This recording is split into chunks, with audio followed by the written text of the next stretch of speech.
Hello there, kia ora, and welcome to this week's Omnibus edition where lots happen. Lots happen every week. So you can watch it and catch up, or you can see the old episodes if you want to.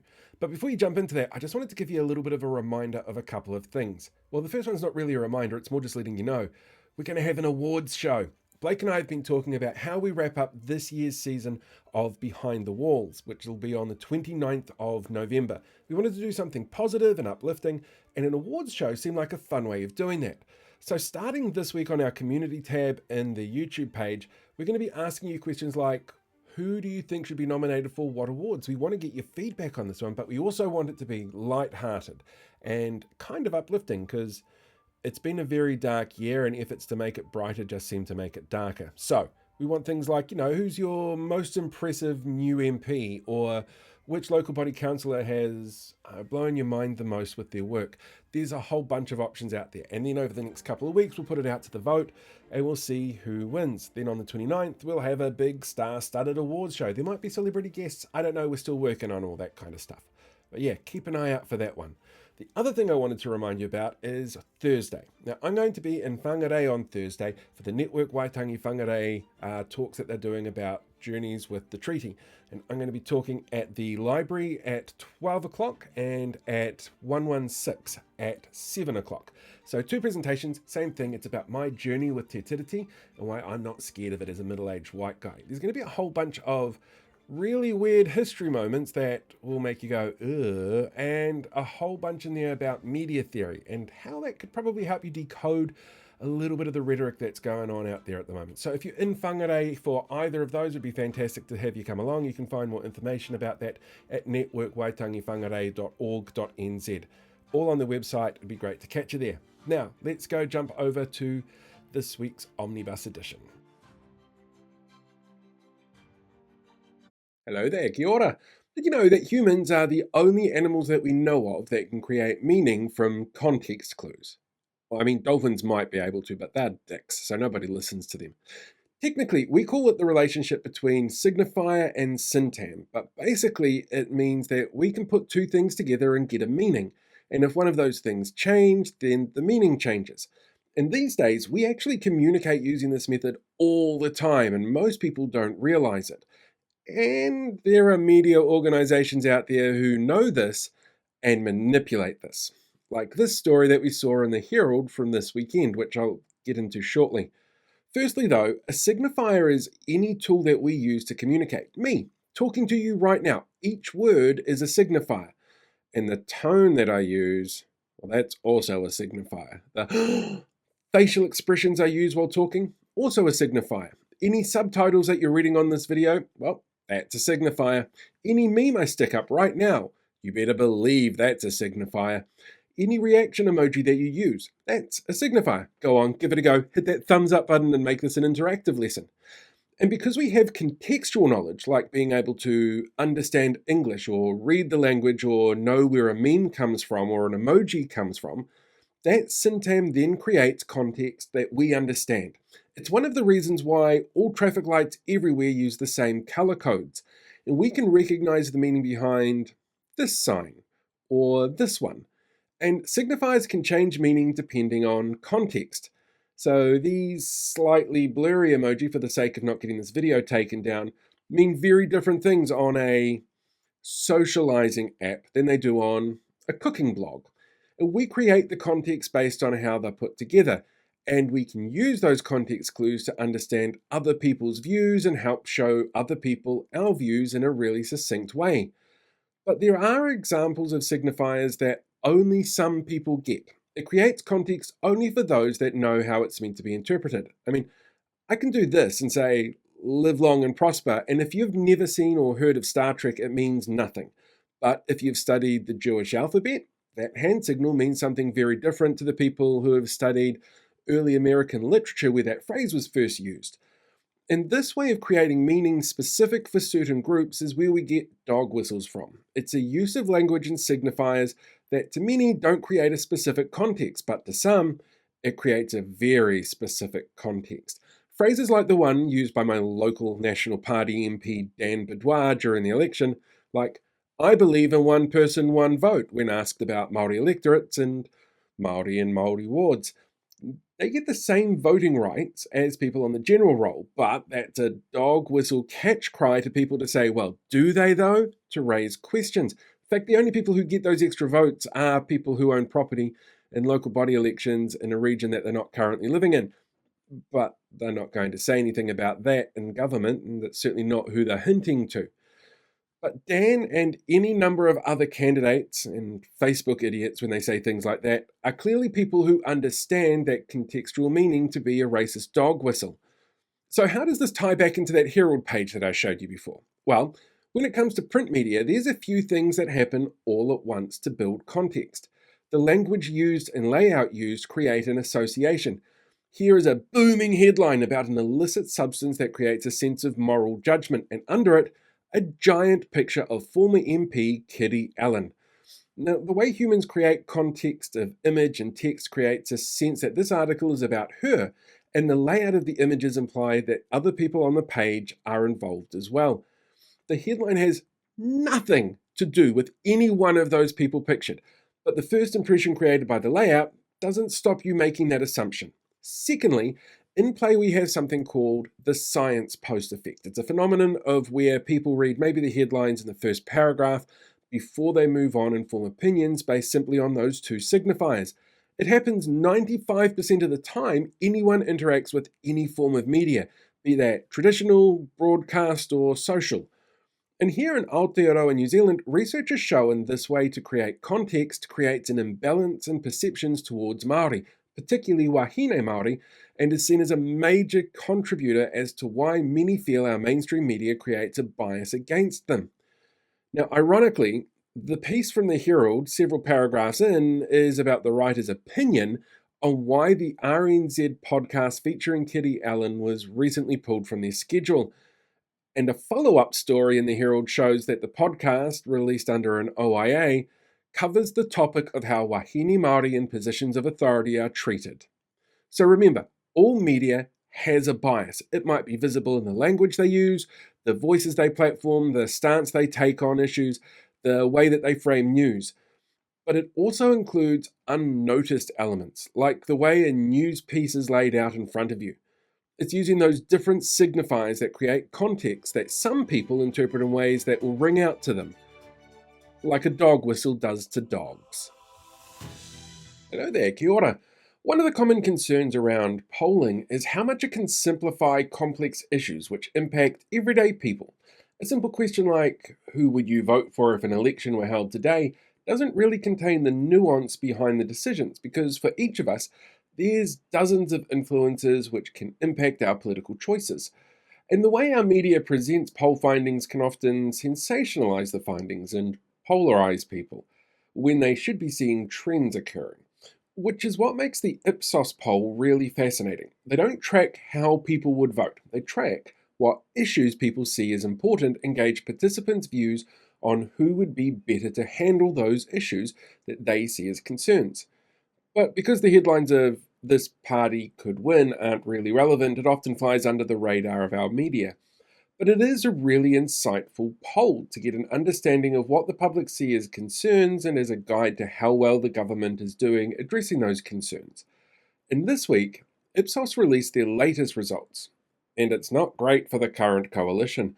For example, in February, hot off the election win and summer breaks, respondents firmly believed that the National Party were the most capable of dealing with the majority of the top 20 issues that were identified by respondents. Notably, when it came to tackling poverty and race relations, Labour was seen as a more capable party. For the environment, it was the Greens that were seen as more capable, and when it came to issues facing Māori, Te Pāti Māori came out on top. But this month's data shows a vast change. Te Pāti Māori and the Greens still occupy those spots seen in February, but Labour is now seen as the most capable in 5 of the top 10 issues, and considered equal on the National Party in housing. They've also equaled National on issues around immigration and drug and alcohol abuse. And even in areas where National's still on top, they've lost significant ground to Labour. Now, it's impossible to know if this is a direct hit on National or if it's influenced by the coalition decisions and how often decisions made as part of a coalition agreement impact the dominant party when they're seen as unpopular by the public. Both are feasible drivers. But the extra fascinating element within this piece of research for this month is around capital gains tax. Ideologically, our coalition is dead set against any form of capital gains taxation. How else would our rich and sorted Prime Minister keep selling his rental properties and making lots of untaxed money? But it seems that his actions may have helped turn around the public opinion on the issue, with 65% of respondents now in support of some form of capital gains taxation. And for those leaning left currently mulling a capital gains tax as a policy for next election, well, they'd be wise to pay attention to the full findings, which showed a 57% support for a CGT on investment properties, but a 78% findings of people opposed to a capital gains tax on the family home. The split on a CGT on a business was actually pretty even, and opposition to other assets like boats or artwork was really high. So it looks like the public attitude for a CGT is changing. But if I were a party looking at a possible policy for next election, I'd be pushing it for investment properties like the ones our wealthy, sorted Prime Minister keeps profiting off.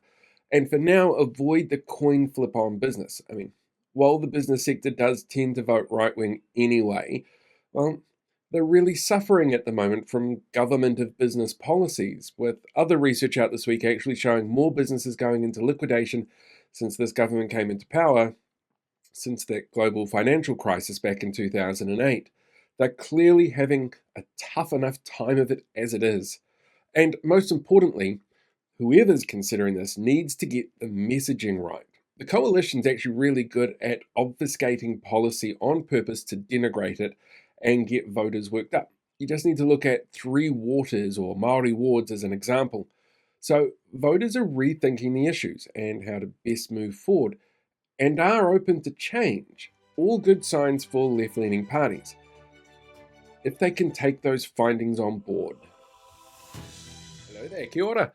Yesterday, our current Prime Minister and the tail that wags him, David Seymour, were asked about the possibility of banning insignia associated with the German administration from the early 1940s. This comes on the back of a gang patch ban, where media questioned Justice Minister Paul Goldsmith about banning one, but not the other, and moves in Australia to ban the other that wasn't being banned here.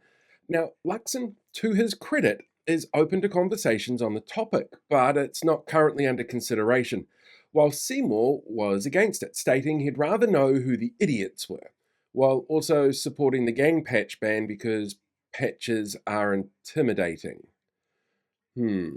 Which the chair of the Holocaust Center actually pointed out was how many Jewish people feel about those insignia and symbols. And Seymour did cite the Bill of Rights as a potential issue, which was an issue when the gang patch ban was put in place. It's a bit of a paradox, to be sure, and it raises a really fascinating topic known as the paradox of tolerance. According to philosopher Karl Popper, truly tolerant societies must not tolerate the rise of intolerance to remain truly tolerant. This episode is going to be a nightmare if there's any robots watching.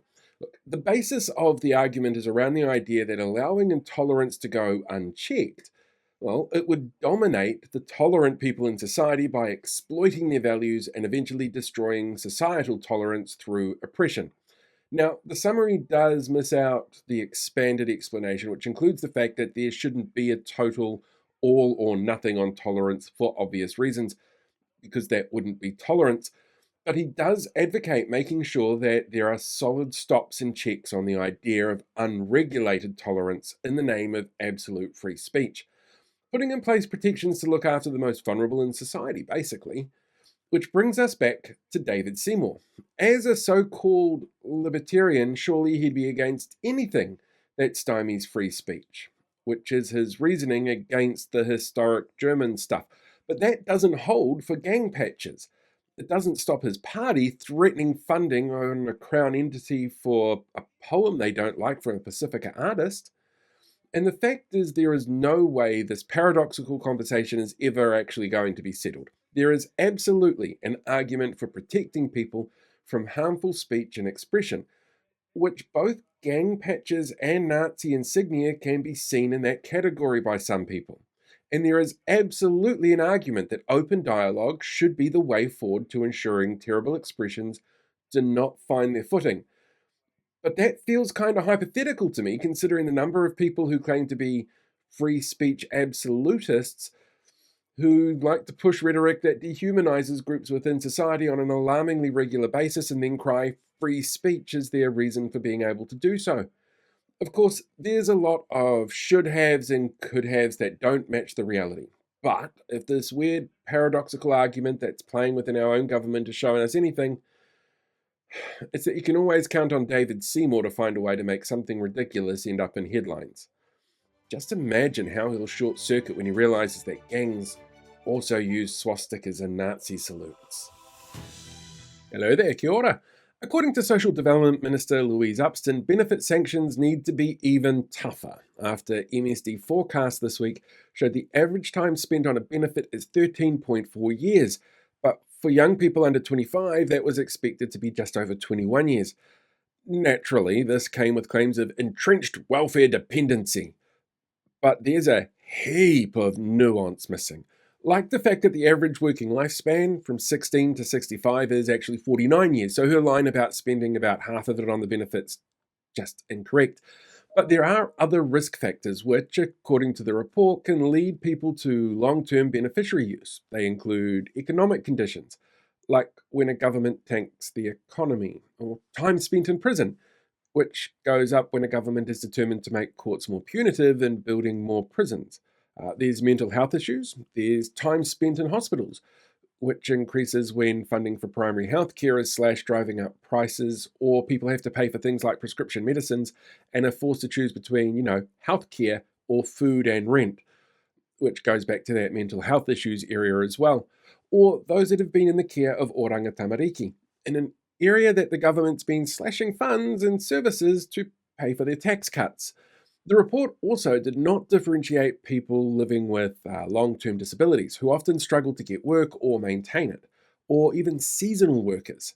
The fact is, our current economic climate is hurting young people disproportionately. Stats NZ jobs data released this week showed that people under 20 were far less likely to be paid in employment, with the number of filled jobs at age range down a whopping 13% on last year. And filled job changes decreased in Auckland, Wellington, Manawatu, Southland, and Taranaki, in areas that young people tend to be overrepresented in, like retail and hospitality. We've seen job shrinkage in every region except one. Young people are more likely to be on the lower end of the earning scale, having not had the experience or qualifications yet to earn those larger incomes. So small changes to minimum wage rates and tax changes that disproportionately benefit the wealthy also disproportionately negatively impact low-wage earning young people. They're more likely to take seasonal work around study periods and more likely to be the first let go when there's problems within a business and more likely to leave the country if the opportunity presents itself. But Louise Upston does get one thing right. One way to help young people, or anyone for that matter, to get off a benefit is to see an increase in the number of jobs, so there needs to be people to fill them. What she gets wrong is that this government is doing something well in this area. Putting aside the fact that it was this government that got rid of fair pay agreements, which Treasury told them would actually help ensure young people had better, fairer work conditions and job security, on top of the economic tanking where people have less spending power due to increases in expenditure on areas like childcare, medical costs, transportation costs, food, energy, rates, rent. Businesses are struggling, with the last 12 months seeing the largest number of business liquidations since the global financial crisis. That even steps that they're crowing about, like the drop of inflation and interest rates, take about 18 months to be fully felt by the general public. And all of these impact people on lower incomes disproportionately, and we know young people are often in that category because of the fact that they're young, so they haven't been able to work their way up to better paying, more secure roles yet. Unfortunately, though, the data all shows that as much as it's very typical for right-wing governments to vilify people on benefits as drains on society, our social welfare system is meant to be there to help people when they need it. And even that's becoming more difficult for people to access. The MSD have this year not only seen increases in people being kicked off benefits that they need, but also harsher rules to help people who need it the most, with massive reductions in housing grants and benefit advances and benefit drops in food grants, despite an increase in the number of people on benefits. And we see the ongoing issues that causes when we hear about crime going up and more homeless people on the street. If the government really wanted to help young people off the benefit, then they'd look at the drivers that lead them to being on there in the first place. Instead, they prefer to be punitive, vilify those who need the help, and limit other ways any government can ensure people have better outcomes. Hello there, kia ora, and welcome to this week's news. An historic first occurred during this year's Labour weekend. The official road toll at the end of the weekend was zero for the first time ever. Said Transport Minister Simeon Brown, seen here wondering how long dogs live since Blue's Clues and its revivals have been on air since 1996. Yeah, sorry about that, we'll try harder next time. In Samoa, Prime Minister Christopher Luxon, seen here with some British beneficiary from a state housing project, spent time having quite normal conversations with King Charles III and trying not to laugh when CHOGM heads of state passed resolutions promising to take action on climate change. Unfortunately, the Prime Minister couldn't find time in his busy schedule of making TikToks and having fancy dinners to visit the site of the submerged Navy vessel Manoa or visit villages impacted by fuel leaks from the first Navy ship to sink in 70 years, saying, well, it's on the floor of the ocean now, really just a big dining cart for natural sea life. And as you know, we don't do bottom feeders. International fact-checking member, the Australian Associated Press, has called out Education Minister Erica Stanford, seen here showing media how to dance a hula, for making misleading claims to justify cutting a Te Reo Māori language program to reallocate funding for the government's new rushed maths curriculum based on erroneous test data. The AAP found that while Stanford was technically correct in her claims that an independent monitoring report found no evidence the course had improved outcomes for students or in the classroom, they also pointed out that the reason for this was because that was not part of the scope of the report. A spokesperson for Stanford's office backed this up, stating that the reason they could not find the data was because it wasn't there. Not that National Party voters will notice. After all, they keep saying things like National's the party of business and fiscal responsibility, and that's clearly never been accurate, as seen here when looking at data on employment, business liquidations, filled jobs, and job growth from the last 12 months. Drama in Wellington this week as new transport data shows one specific cycle lane outside Parliament had drastically slowed down traffic on the Lambton Quay to Molesworth Street leg of some bus routes, according to the Post, owned by Vision for Wellington member and totally not biased against the council in any way, Sinead Boucher. That actual data, though, shows traffic was slowed by a construction site, a broken traffic light and maintenance on Tinakori Road. After changes to light phasing to compensate, those travelling on buses now have to wait an extra 47 seconds, which have been added to travel time. Said Transport Minister Simeon Brown, it's clear to me that the cycleways on Molesworth and Murphy Street are frustrating with increased congestion on this key arterial route. Because that's what the Post told me to think.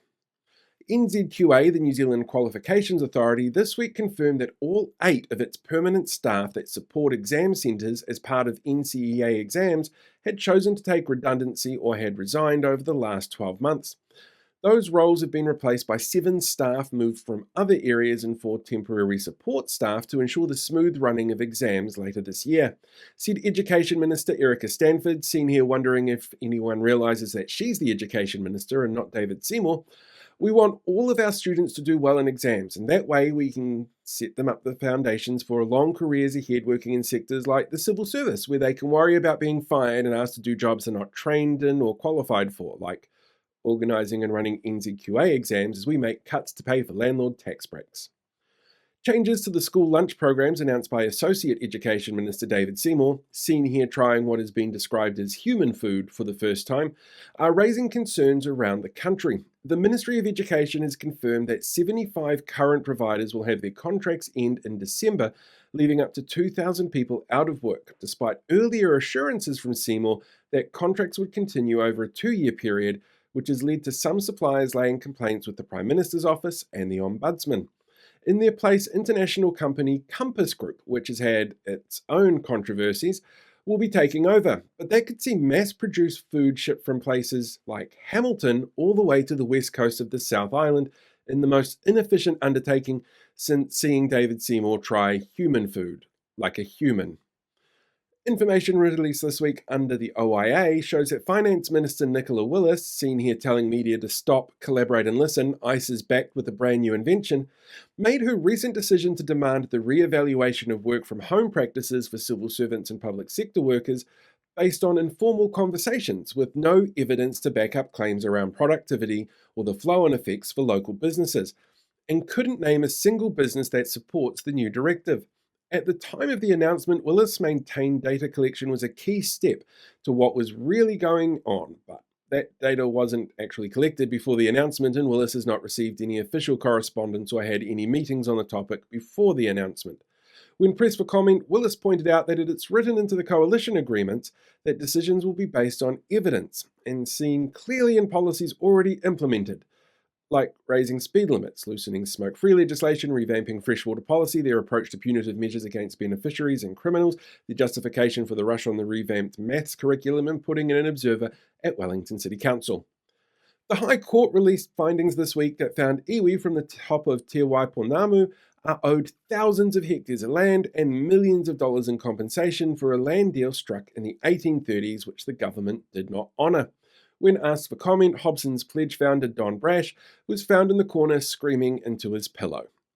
In Hamilton this week, the City Council met to discuss the future of Sovereign Citizen-aligned Lisgun-affiliated councillor Andrew Bidder, seen here realising birds aren't real, after his refusal to accept the findings and outcomes of a recent Code of Conduct complaint process, after he used ableist slurs used to denigrate disabled people.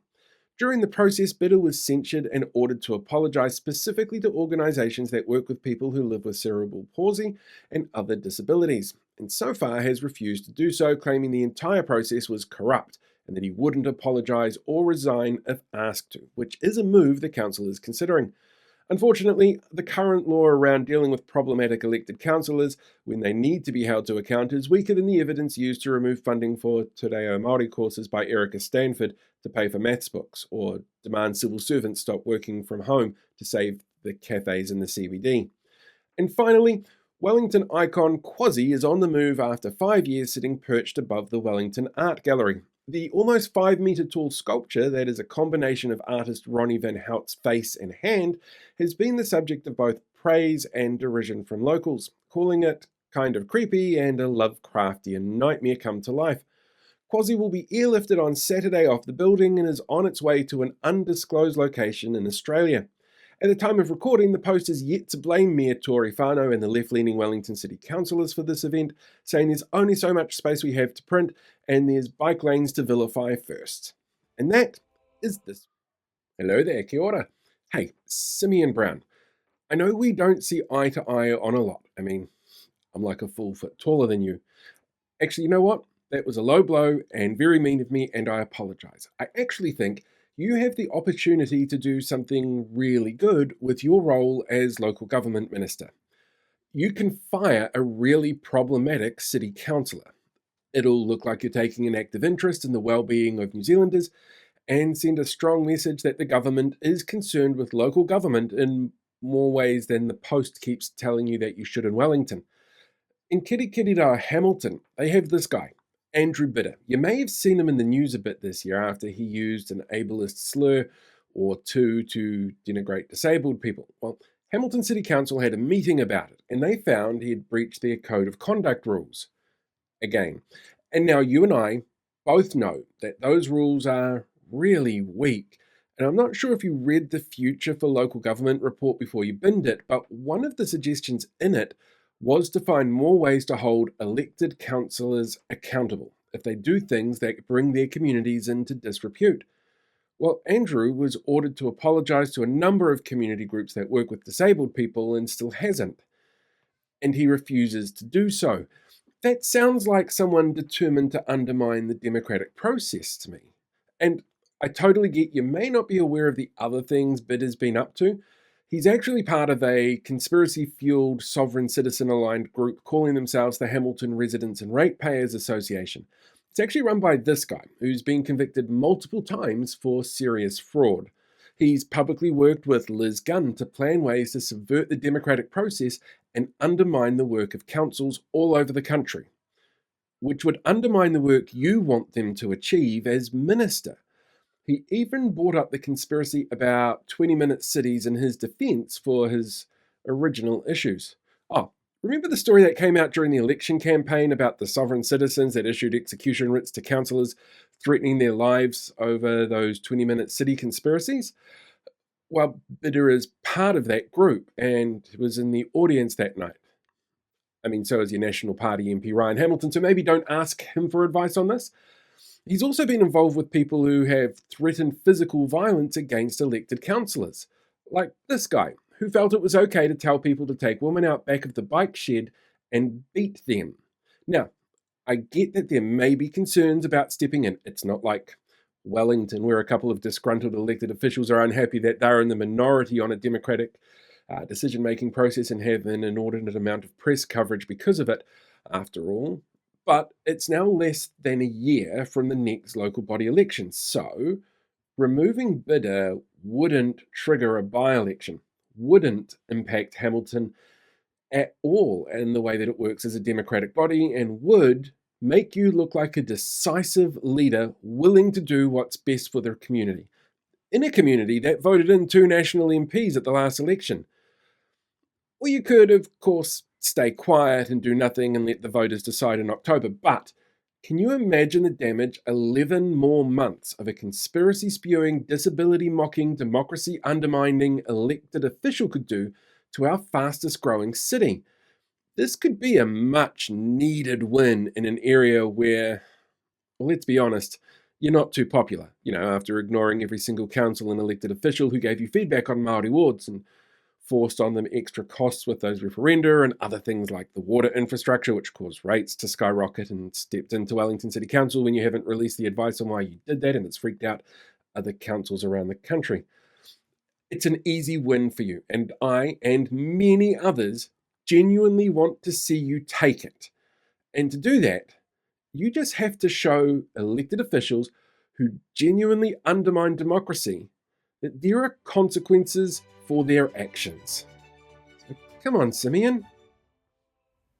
Hey, thanks for checking out this week's Omnibus. Don't forget to like, share, subscribe, scribble on the bathroom wall, whatever it is that you need to do to make yourself happy and feed the algorithm a little bit. Don't forget to join us next week for the same kind of thing, which might be slightly more stressed because I'm going to be travelling from Whangarei on the Friday. So let's hope it's a quiet week and I don't have to pressure myself too much into getting everything done for the show on Friday night, where we've got Campbell Barry, the Hutt City Mayor, and Geordie Rogers from Wellington City Council. So definitely worth tuning in to catch the show for then. Until later though, have a fantastic week and, I don't know, rest, relax, put your feet up, and look forward to the end of the year. It's coming really soon. All right, live long, prosper. Catch you guys later. May the force be with you.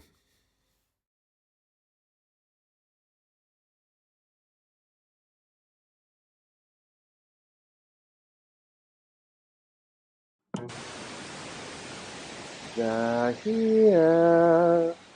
The links to other things that come at the end of YouTube videos. Those ones there, like here.